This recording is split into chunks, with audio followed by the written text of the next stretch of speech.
Hi, I'm Divya. In this video, I would like to walk you through a data mining exercise using SAS Enterprise Miner tool. So let us look at the dataset first. This dataset contains the details of drug abuse and mental health treatment. There are 17 attributes in this dataset. The target here is to predict whether the patients have received mental health treatment or not. So let's move forward with the SAS Enterprise Miner tool. This is the interface of SAS Enterprise Miner tool. Because the SAS Enterprise Miner is hosted on a cloud, importing all these nodes and running them consumes a lot of time. So due to this time constraint, I've already imported and run these nodes. So let us look at each of these nodes here. First one is file import node. These are the properties of file import node. By right clicking on this file import node, we can edit the variables of the dataset. These are the roles and levels of the dataset. As the received mental health treatment is our target variable, I updated the role as target for this variable. In the levels, all the variables whose value is 0 or 1 are set to binary, and rest of the variables are set to nominal. Next node is the Stat Explore node. This Stat Explore node gives the data of mean, median, and mode of the dataset. Also find out if there are any missing variables present in the dataset. After Stat Explore node, the next node is Data Partition node. Data Partition node helps us to set the percentages for the training, test, and validation datasets.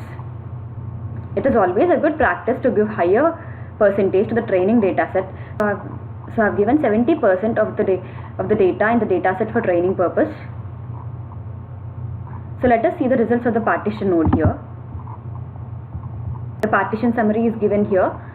The total number of observations in the dataset is 55,268. Out of these, 38,687 are allocated to the training dataset, 8,290 variables are allocated to the validation dataset, and 8,291 variables are allocated to the test dataset. Let's go back to our diagram. The next node after data partition node is the control point node. It is a single access point to build and connect various models. So, using this control point, I have built the decision tree and neural network models. Let's look at the decision tree first. If we see the properties of the decision tree, I've set the maximum branch value to 5, maximum depth value to 6, and the leaf size to 10. Now let us look at the results of this decision tree model by right clicking on the node. So these are the results of the decision tree model. This is the cumulative lift graph of the decision tree, and this is our tree. The tree is first split based on the work week, and the next splits are based on whether the person has consumed drugs or not, and gender. Let's also have a look at the output of the decision tree.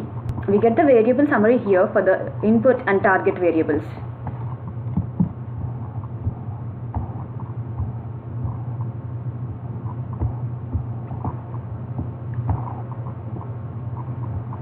This is the tree leaf report summary.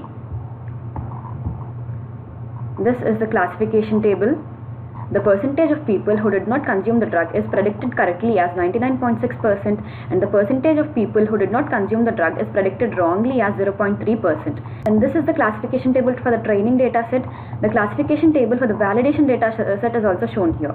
And also the false negative, true negative, false positive, and true positive values of the dataset are also shown here. Let's go back to our diagram. I also built a neural network model, and this is the corresponding node for the neural network. If we look at the properties of this neural network model, I've used backpropagation technique, and the maximum number of iterations for this neural network is 25. And finally, we are now comparing both the models, that is the decision tree model and the neural network model, using the model comparison node. Let us see the results of this model comparison node. The result of this model comparison is here. Now let's look at the output. The misclassification rate is 0.959 for neural network and 0.965 for the tree model. As the misclassification rate is less for the neural network, it can be stated as a good model for this dataset among the two models built. Thank you for watching the video.